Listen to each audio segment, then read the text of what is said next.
오늘 말씀은 시편 16편입니다. 우리가 계속해서 금요 기도회는 시편 말씀으로 기도회를 갖고 있습니다. 오늘은 시편 16편 1절에서 11절 말씀이고요. 제가 가진 책으로 구약성경 811쪽에 있습니다.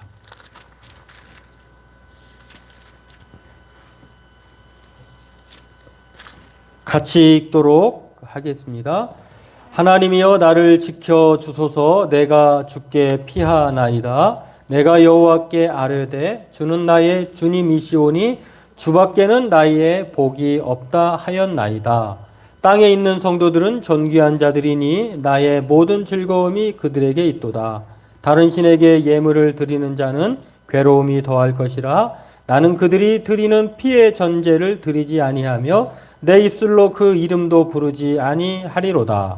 여호와는 나의 산업과 나의 잔의 소득이시니 나의 분깃을 지키시나이다. 내게 줄로 재어준 구역은 아름다운 곳에 있음이요 나의 기업이 실로 아름답도다. 나를 훈계하신 여호와를 송축할지라. 밤마다 내 양심이 나를 교훈하도다. 내가 여호와를 항상 내 앞에 모심이여 그가 나의 오른쪽에 계심으로 내가 흔들리지 아니하리로다. 이러므로 나의 마음이 기쁘고 나의 영도 즐거워하며 내 육체도 안전히 살리니 이는 주께서 내 영혼을 소홀에 버리지 아니하시며 주의 거룩한 자를 멸망시키지 아니하실 것임이다. 주께서 생명의 길을 내게 보이시니 주의 앞에는 충만한 기쁨이 있고 주의 오른쪽에는 영원한 즐거움이 있나이다. 아멘. 네, 오늘 시편 16편은요 다윗의 시라고 오늘 제목은 다윗의 믹담이라고 이렇게 나와 있는데요. 이 믹담이란 말은 뭐 황금 같은 뭐 그러한 시다. 그래서 그런 뜻으로 보면 다윗의 시 중에서 으뜸 가는 기도 또는 찬양, 시 이렇게 말할 수 있고요. 또 다른 뜻이 있는데 분명한 것은 알 수 없다 이런 뜻이에요. 그러니까 뭐 이 두 가지 의미가 있는데 참 호불호가 갈리죠. 뭐 확실한 말씀, 확실한 뭐 우리가 가장 많이 다윗의 시로 애창하는 잘 알고 있는 시편 23편이라고 할 때에 오늘 시편 16편이 그 중에 하나라고도 말할 수 있고요. 또 어떤 면에서는 이 믹담이라고 하는 말의 뜻이 알 수 없다라고 하는 뜻을 가졌기 때문에 뭐 불확실하다 뭐 그런 뜻이기 때문에 무슨 뜻인지 알 수 없다라고 하는 그런 뜻도 있다고 하는 것 그렇습니다. 이 여러 가지 이 두 가지가 참 모호하게 혼재되어 있는데 또한 오늘 내용을 보면은요 다양한 감정이 오늘 이 시편에 나와 있습니다. 어떻게 보면 시작은 참 주께 피하나이다 하면서 탄식시로 시작하거든요.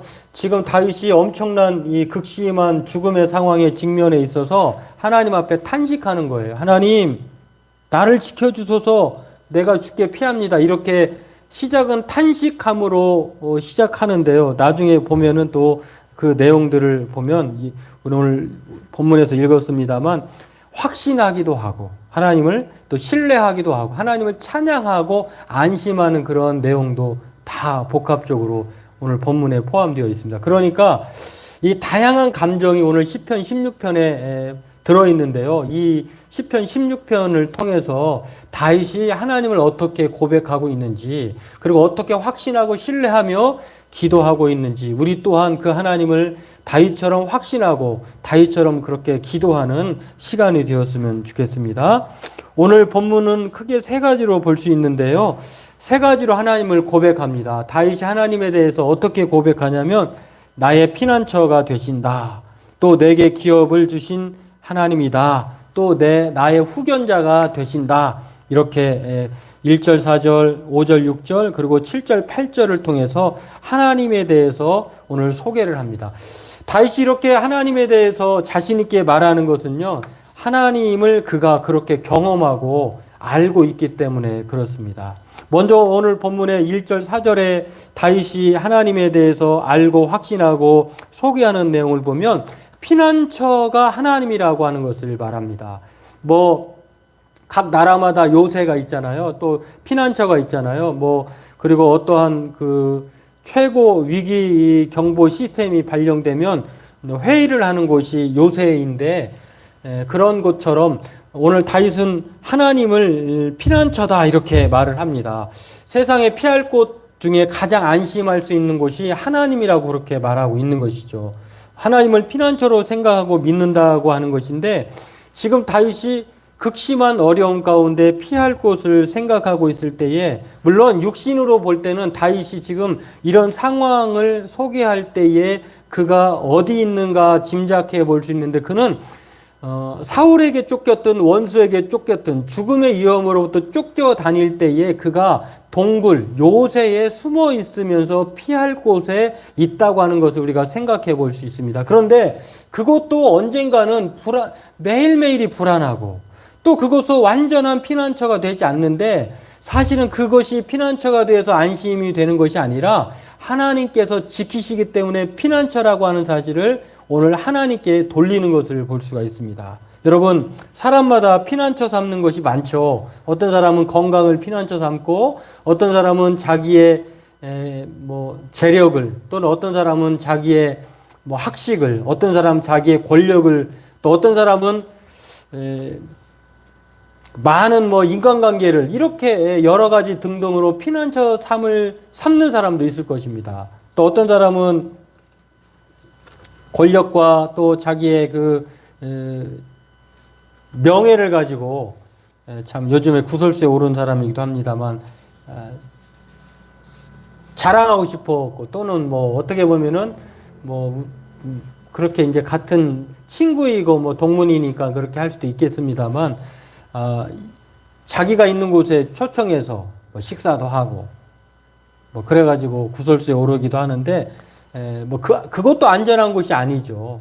방역 책임자가 그렇게 되면 안 되겠죠. 아무튼 그런 여러 가지 우리가 살면서 피난처를 삼을 곳이 많은데, 다윗은 뭐라고 가장 먼저 하나님을 소개하느냐면요, 하나님이 나의 피난처다 이렇게 말을 합니다.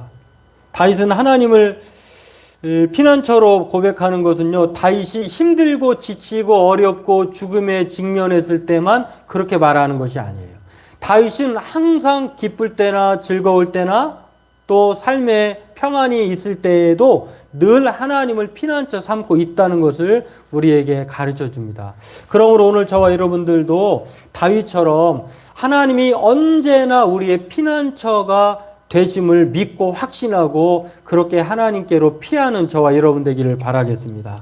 우리는 평안할 때나 고난당할 때 우리의 연약함을 인정하고 피난처는 오직 하나님이다라고 하는 사실을 기억하면서 기쁠 때도 하나님께 피난처로 생각하고 하나님께 감사하고, 고통당하고 힘들고 지칠 때도 하나님께 피난 온 것처럼 와서 하나님께 아뢰므로 날마다 하나님의 은혜와 평강 가운데에 도움을 받는 저와 여러분 되기를 바라겠습니다. 두 번째로 다윗이 하나님을 소개할 때 어떻게 소개하느냐면요, 5절 6절에 보니까 내게 기업을 주신 하나님이다, 여호와다 이렇게 말합니다. 하나님은 자신에게 있어서 기업을 주신 분이다 이렇게 고백을 하는데요, 하나님이 나의 산업, 몫이다 이렇게 말합니다. 또 나의 잔이다 이렇게 말합니다. 우리는 총수의 자녀들이 아니니까, 대기업의 자녀들이 아니니까 물려받을 그러한 큰 기업체나 유산은 없습니다만, 물론 우리 개중에는 있을 수도 있겠죠. 우리 또 그렇게 없다고 하면 우리 자녀들에게 그러한 복이 임하기를, 이 생에 그러할 때에 이 땅에 살 때 그러할 날이 꼭 오기를 그렇게 간절히 길고 하나님이 복 주실 줄로 믿습니다. 우리에게 기업은 물려받을 것은 육신적으로는 사실 거의 없죠. 그런데 오늘 다윗은 비록 자기가 그러한 육신적으로 물려받을 건 없지만 하나님이 최고의 기업이다, 산업이다, 몫이다 이렇게 말합니다. 여러분, 어머니 아버지에게 부모님이, 또 우리의 그 모든 친척이, 또 내가 회사에서, 또 직장에서, 또 내가 속한 기관에서 물려받을 것이 없다고 섭섭하게 생각하지 마시기 바랍니다. 왜냐하면 하나님이 여러분과 우리의 몫이 되셔서 우리의 기업이 되신다고 하면 그보다 더 부러워할 것이 없어요. 아무리 이 땅에 어떠한 뭐 기업을 엄청난 기업을 주식을 또는 뭐 여러 가지 몫을 받았다 할지라도 그것으로 천국 가는 게 아니에요. 오직 하나님으로 말미암아 우리가 하나님이 허락하셨기 때문에 하나님 나라에 들어갈 수 있고 하나님의 자녀된 권세를 가질 수 있고 또 모든 어려움 가운데 성령님이 우리의 탄식 가운데 도움을 주신다고 하는 것입니다. 이게 모두 하나님이 우리의 기업이기 때문에 몫이기 때문에 그렇다고 하는 것입니다. 또 다윗은 하나님을 나의 잔이라고 말을 합니다. 잔이라고 하는 표현은요, 시편 23편 5절에 보니까 이렇게 말을 합니다. 주께서 내 원수의 목전에서 내게 상을 차려주시고 기름으로 내 머리에 부으셨으니 내 잔이 넘치나이다. 원수로부터 쫓겨서 죽을 위험에 처해 있는데 하나님이 내 잔이 넘치나이다 라고 그렇게 해주셨다고 하는 것은 잔이라고 하는 것은 우리들의 생명을 말해요. 우리 잔이 넘친다라고 하는 것은 내 생명이 길어진다. 이 세상에 살 때에 내가 하나님의 도우심으로 내 삶이 평안하고 내 인생이 길어진다라고 하는 뜻이라고 하는 것입니다. 그러므로 오늘 하나님이 우리의 기업이시고 또 우리의 잔이라고 말씀하심으로 말미암아 오늘 하나님께서 이 세상에서 우리가 참 기업으로 여겨야 할 것이 무엇인지를 다윗을 통해 알려줍니다. 무엇입니까? 이 세상의 최고의 기업은 하나님이라고 하는 것입니다. 이 하나님을 우리가 유산으로 기업으로 받았기 때문에 우리가 낭망할 필요 없고 좌절할 필요가 없다는 것입니다. 그리고 그 하나님 우리의 잔을 넘치게 하시는 분이기 때문에 우리의 생사화복, 생명이 오직 하나님께 달려있음을 믿고 오늘 그 생명을 우리에게 보장하시는 하나님으로 말미암아 더 풍성한 삶을 생각하면서 오늘 그 하나님을 확신하고 기도하는 저와 여러분 되기를 바라겠습니다. 세 번째로 다윗이 하나님을 무엇으로 우리에게 소개하느냐면요, 후견자라고 말을 합니다. 후견자라는 말은 오늘 본문에 나와 있지 않지만 7절, 8절에 보면은 후견자와 같은 분으로 소개가 됩니다. 그렇죠. 오늘 7절, 8절에 이렇게 말합니다. 주께 피하는 자들을 그가 일어나 치는 자들에게서 오른손으로 구원하시는 주여, 주의 기이한 사랑을 제가 잘못 읽었네요. 나를 훈계하는 여호와를 송축할지라 밤마다 내 양심이 나를 교훈하도다. 네.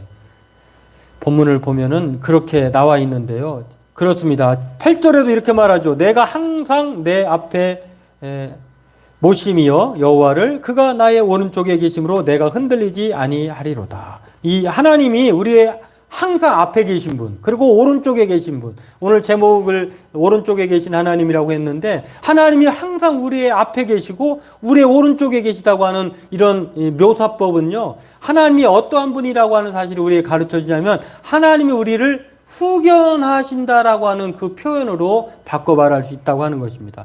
여러분, 어떤 사람이, 그러니까 신약 성경에는 그걸 몽학선생이라고 말을 하는데, 몽학선생 같은 경우는 주인의 자녀를 가르치고 또는 인도하고 보호하는 사람을 말합니다. 오늘 마찬가지로 하나님이 우리를 앞서서서 날마다 우리와 함께 앞에 가시면서 해로운 것들은 제거하고 또 좋은 것들은 또 우리에게 소개하시고 또 오른편에 계시다고 하는 말은 우리가 찬송에도 아까 말씀드렸습니다만 오른쪽에 계시다고 하는 것은 항상 이 재판을 연상하게 하는데요. 재판 그 법정에서 오른쪽에 있는 사람이 누구냐면은 변호자예요. 변호사, 변론자, 변호사. 그러니까 하나님은 항상 항상 앞에 계셔서 우리를 인도하실 뿐만 아니라 오른쪽에 계심으로 말미암아 우리를 항상 보호하신다, 변론하신다라고 하는 뜻으로 오늘 다윗이 후견자라고 그렇게 말을 하는 것입니다.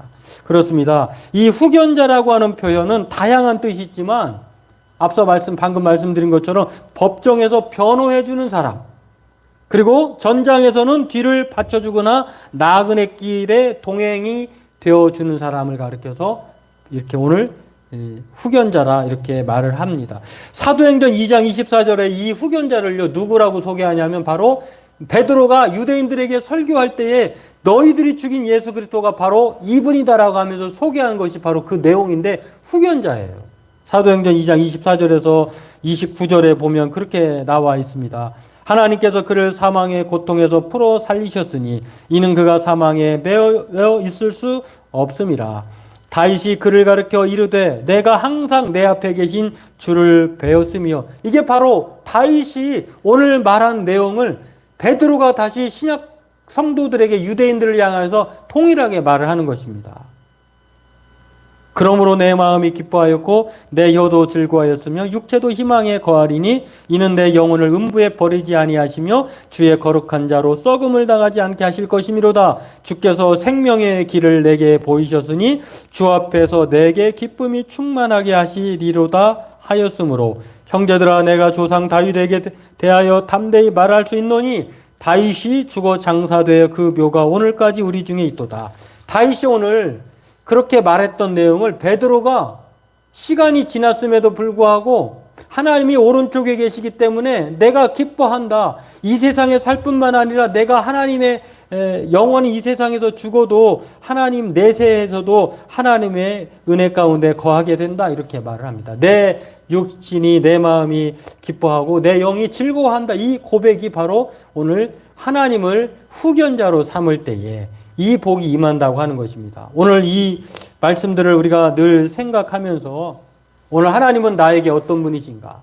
오늘 다윗이 고백하고 있는 것처럼 주밖에 나의 복이 없나이다. 그 주는 어떤 분이십니까? 우리의 피난처가 되시고 우리의 후견자가 되시고 우리의 기업이 되신다고 하는 것입니다. 오늘 이것들을 생각하면서 우리가 하나님을 피난처 삼고 기업으로 생각하고 후견자로 믿을 때 주밖에 복이 없을 줄로 믿고 우리의 마음도 기뻐하고 영도 즐거우며 날마다 흔들리지 않는 복을 받는다. 이 흔들리지 않는다고 하는 것은요, 사망의 두려움, 죽음의 위협으로부터 우리가 막 극한의 상황에 처해 있을 때 하나님이 붙드신다고 하는 뜻입니다. 그러므로 오늘 저와 여러분들이 오른쪽에 계신 하나님, 우리를 늘 붙드시고 또 전장에서는 행동대장처럼 이끌어 주시며 또 우리가 죄 가운데 빠져 있을 때에 하나님을 향하여서 변론해 주시는 그 하나님으로 우리가 믿고 따라감으로 말미암아 우리의 삶에 있어서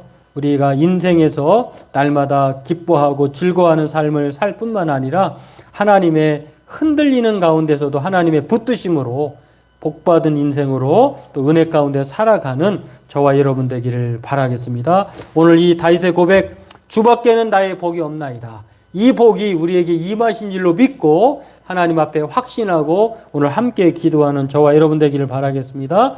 기도하겠습니다. 하나님, 오른